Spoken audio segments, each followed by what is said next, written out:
Pero alam niyo ba ho, kanina, nawindang ako kasi yung aking isang tiyo ay nagpadala sa akin ng isang screenshot. Ang screenshot ay ito, no? Isang picture ko sa isang artikulo na ito, ewan ko kung makikita niyo ito ha. Makikita niyo ba ito? Ayan, oh, ayan ha. Yan, oh.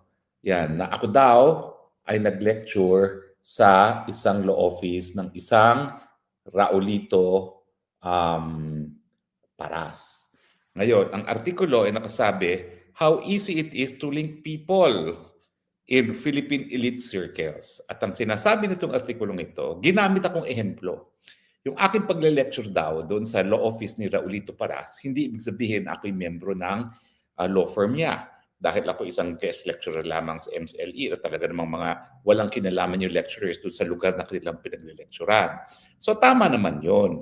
Pero ang mensahe na pinararating nila, yung pangalan daw ni Attorney Raulito Paras na nalilink sa property na in-identify ng dalawang testigo na pag-aari ni Speaker Martin Romualdez, ex-Speaker Martin Romualdez, ay walang basihan. Gaya ng wala raw basihan na sabihin na ako ay miyembro ng firm niya ng Paras Law Office dahil ako naman ay nag-lecture lamang ng MCLE noong 2012. Sa totoo lang, sa dami ng MCLE lecture ko, hindi ko na po maalala kung saan yung lecture ng Raulito Paras Law Office na yon. No? Dahil talaga naman pong at my peak, ako talaga yung pinakamaraming lectures dyan sa MCLE circuit na yan. Pero ngayon po ako'y magko-comply na for 8 compliance dahil hindi na ako nasa gobyerno, hindi na ako professor, kinakailangan mag-comply na. Ang sinasabi dito sa article nito, dito sa Pilipinas, napakadali na mag-link ng isang tao miski wala silang kinalaman sa mga bagay-bagay. Bakit? Kasi daw maliit lang naman yung sirkulo ng mga mayayaman, no? Tapos lahat ay pare-parehong pinag-aralan, pare-parehong fraternities, tapos nag-a-attend ng parehong seminar, mga ganyan, no? So sinasabi nila na yung paglilink kay Raulito Paras dahil siya ay identified dun sa korporasyon na nagmamay-ari ng pamamahay ng 30 Tamarin Forbes Park na parang ano pa pangalan nun? South Pheasant ba yun? Ano ba yan? Ano bang pangalan ng property na sinasabi nila? Parang South Pheasant pa yun, corporation na yun, ay ibig sabihin po, walang ibig sabihin yun na hindi naman po ibig sabihin na yung property na yun, palibasa, nandyan si Raulito Paras, ay pag-aari na ni Martin Romualdez. Well, alam niyo, unang-una, wala po talagang basehan para ihambing yung pagle-lecture ko. No? So please lang, Attorney Raulito Paras, kung sino man nag-handle ng PR nyo, wag nyo naman akong gagamitin. Nananahimik ako.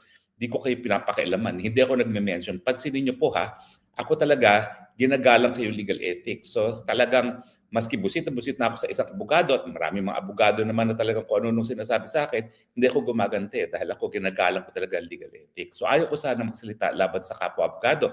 Hindi ko sinasabi na si Attorney Raulito Paras is behind this, pero obviously it's to his benefit. At ang mensahe niya, just because na-identify siya kay Martin Romualdez, hindi ibig sabihin na yung pag-aari, yung South Forbes Park property na yon ay pag-aari ni Martin Romualdez. Well, maling basihan po yan ako. Dahil ang aking ginawa lamang, kaya talaga wala akong kinalaman sa law office ni Paras, ay unang-una, guest lecturer lang ako. Pangalawa, alam naman ng lahat, may sarili akong bupete, may sarili akong law office. So bakit ako makikipag-law office sa kanila? No?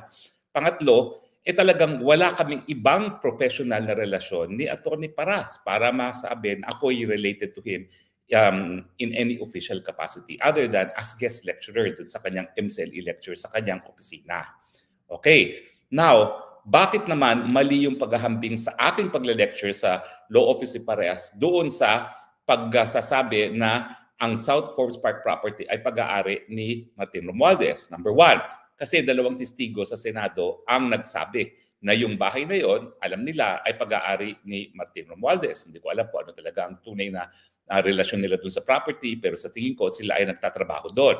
Pangalawa, napakadali naman pong malaman kung sino talaga ang totoong owner niyan. Lumalabas na isang korporasyon ang may-ari, pero madali naman pong bungkalin kung sino talaga ang personalidad na may-ari ng mga shareholders. Hindi po ibig sabihin na palibasa na-identify ang kay Paras, yan ay kay Martin Romualdez na tama po yon. Ang problema ni Atty. Raulito Paras, bukod dito sa South Pheasant Corporation na nagmamay-ari ng Forbes Park property, marami pang mga ibang korporasyon na siya ay identified as a shareholder na alam naman at inaamin ni Martin Romualdez na siya ay ang tunay na may-ari. For instance, isa-isay natin yan. Siya ay, ito pala, naging treasurer ata or board member ng Prime Media Holdings Incorporated. Inaamin naman ni Speaker Romualdez yan, ex-Speaker Romualdez, na siyang may-ari niyan. O, lumabas siya dyan as indirect, we have board and JV roles. No? Pangalawa po, Media Servicio Production o JV between Prime Media and ABS-CBN. Si Paras naman ay treasurer muli. O Benguet Corporation o yan po ay mining company na inaamin ni Romualdez sa sila may interest dyan. Si Paras ay isang naging direktor dyan. Tapos yung pagiging fraternity brother ni Attorney Paras at ni Martin Romualdez, kumpirmado naman yan at talagang nag-overlap sila sa UP. Ibig sabihin, kaya linilink si Paras kay Tambaluslos dahil marami ng pagkakataon na siya ay umuupo bilang board member sa mga korporasyon na kontrolado ng mga Romualdez. So, dahil siya ay na-identify na naman na nakaupo doon sa South Pheasant na nagmamaari ng Forbes property kung saan nag-deliver di umano si Zaldico ng 1 bilyon na kickback para kay Tambalus, kay Bangag, hindi natin maalis sa isipan ng tao na talagang associated yung property na yon kung saan nandyan na naman ang pangalan ni Paras kay Romualdez. At ibang-iba yan dun sa aking ginawa na nag-lecture lang ako bilang isang guest lecturer sa kanyang law office. Natural, yung pag-lecture as a guest lecturer, kaya nga guest lecturer guest, bisita. Wala akong kinalaman dun sa law office. Pero si Attorney Paras, dahil ang dami ng korporasyon na siya umuupo at itong mga korporasyon na ito ay kontrolado ng mga ni dating Speaker Romualdez, ibig sabihin, kinikilala siya bilang representante ni Martin Romualdez sa kanyang iba't ibang mga business interests. Now, hindi ko lang alam kung lumalabas din itong Attorney Paras neto na umuupo din sa mga direktor ng mga iba't ibang korporasyon ng mga ari-arian na nabubungkal na ng media na pag-aari din ni dating Speaker Romualdez. Yung malaking bahay sa Soto Grande, hindi ko alam kung ang pangalan ni Paras ay nandun din sa korporasyon na nagmamay-ari ng bahay sa Soto Grande na naghahalaga ng 6 million. Yung property sa New York, yung sa Manhattan, no? Hindi ko alam kung nandun din ang pangalan ni Paras. Pero ang alam ko, pangalan naman ng isang fraternity brother pa, si Jesse Andres, na nasa Deputy Executive Secretary ngayon, ay nandun din, nakaupo. At si Jesse Andres ay fraternity brother din ni Martin Romualdez. Alam nyo kasi, hindi po pwede baliwalain ang mga fraternal ties, lalong-lalo na sa UP. Hindi ko po alam kung anong karanasan sa iba't ibang eskwelahan. No? Pero ako kasi, nakita ko si Tatay Digong, walang pakialam, miski fraternity brother niya, kung corrupt, sinisisante. Pero dito po sa UP talaga, ibang klaseng kultura nila, no? Talagang they stick together. Kaya naman, hindi ako nagtataka na ang mga nakaupo bilang mga direktor sa mga kumpanya ni Romualdez ay hindi lang mga kapwa-abogado, hindi lang ka-eskwela, kundi mga fraternity brothers pa. Dahil ito namang si Paras, hindi naman sila talaga nagkasabayan ni Martin Romualdez sa law school. Di ba, kinuwento ko na sa inyo na dapat 2 years ahead sa akin si Martin Romualdez sa law school. Kaya lang, dahil sa 86, nag-excel sila, bumalik siya 2 years later. Kaya 2 years junior ko siyang nag-graduate sa College of Law. At sa totoo lang, wala naman kaming masamang tinapay. Nakarating pa ako sa bahay niya, nakaiwan pa ako ng payong doon. Hindi ko lang alam bakit bigla akong dinikdik sa Kongreso nung siya ay speaker. At nakita nyo naman yan ang unang dahilan kung bakit ako'y napilitang mag-exile na dahil hindi ako papayag na yuyurakin ang aking pangalan at dangal na hindi ko naman paninindigan ang aking karapatan at ang pinakamabuting pamaraan para protektahan ang aking right to privacy ay iwasan na nga yung pag-hearing na yan. No? Dahilan kaya nagsampang kaso sila, nagtanim kaso sila para ako'y sapilitang mapabalik sa Pilipinas. Kaya nga, saan ka nakakita, non-bailable, qualified human trafficking, wala naman kahit sino nagreklamo na re-recruit ko sila. Wala naman kahit anong ebidensya na ako'y nakapagsabuatan dun sa mga nagmamay-ari ng di umanong pogo na nagpa-practice ng human trafficking. No? Dahil ang aking ebidensya lamang na meron sila ay ako'y nag-abogado sa isang kumpanya na hindi naman pogo, nagpapaupa lang sa pogo para doon sa pag-uupa ng premises na ino-occupy noong pogo operator. No? At saka ipagsama ko kay Cassandra Ong para nga makipag-ayos sa PAGCOR na kung po pwede, humingi ng palugit, pagbayad dun sa mga deficiencies nila dahil dinispal ko nga ng kanilang representante di umano yung pagbayad para sa PAGCOR. So yun lang po ebidensya. Pero pagdating po dito sa mga usap-usapan na dahil si Atty. Paras, trusted ni Martin Romualdez, lumalabas na nakaupo sa korporasyon na nagmamay-ari ng Forbes Park, hindi mo rin maaalis sa isipan ng tao bayan talaga dahil halos lahat ng mga big businesses sa business concerns si Romualdez na nakaupo si Atty. Paras, hindi mo maaalis sa isipan mo na he sits there as a nominee, as a representative of Martin Romualdez. Yan po ay logical conclusion naman dahil hindi lang naman yung Pheasant Corporation na yun na nagmamay-ari ng bahay sa Forbes ang tanging korporasyon na naroroon si Atty. Paras at si Martin Romualdez. Gaya na akin sinabi, yung mga recent corporations niya na pinagbibili nga ni Martin Romualdez, yung media, yung Prime Media Holdings, okay? Yan, inamin niya talaga yan dahil yan ay pag-aari ng RYM Business Management Corporations, no? At sila nagko-control ng mga media assets. Nandiyan yung mga journal, mga dyaryo, pati ata ABS-CBN na. Tapos ito yung MSPC, ito nga po yung kanilang JV with ABS-CBN, no? Yung DWPM Radio 630, di ba po? O yan, nakaupo din dyan si Atty. Paras. O di ba? Treasurer pa siya ng media serbisyo, director ng Benguet Corporation, o yan ang dahilan kaya iniisip nila na yung pagpamamahay na yon, dahil nandiyan ang pangalan ni Paras, ay inevitably may controlling interest din dyan ang Romualdez. Pero bukod pa dyan, nandiyan nga yung testimonya na aktual ng mga testigo na nagmamay-ari ng bahay ay si Martin Romualdez. Hindi lang yan, si Zaldico. Si Zaldico, sinabihan mismo ni Speaker, ni Tambaluslos, na bilhin yung bahay na yan sa 30 Tamarin para dyan itatambak ang kikitain ng bangag.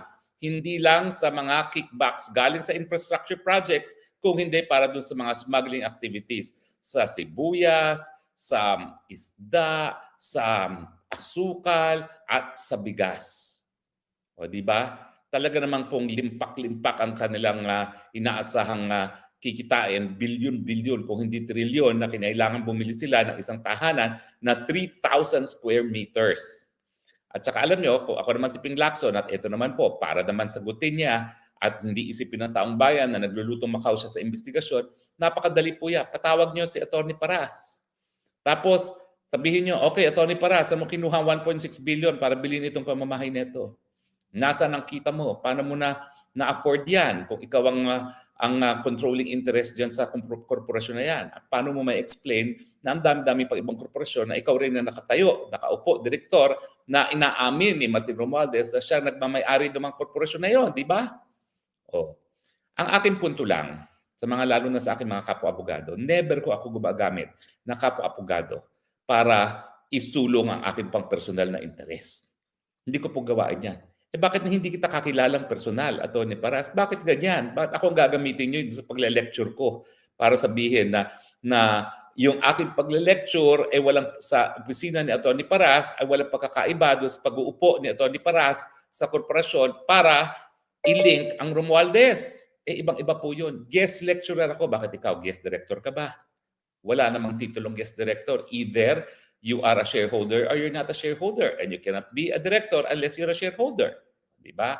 At saka may pattern na ikaw talaga ay corporate lawyer na siniservisyan ang Martin Romualdez, and in the process of servicing the legal requirements, the board or corporate requirements of Martin Romualdez, pumapayag ka na maging director or nominee. Ang tawag po dyan, nominee, nominated ng majority shareholders para maging director.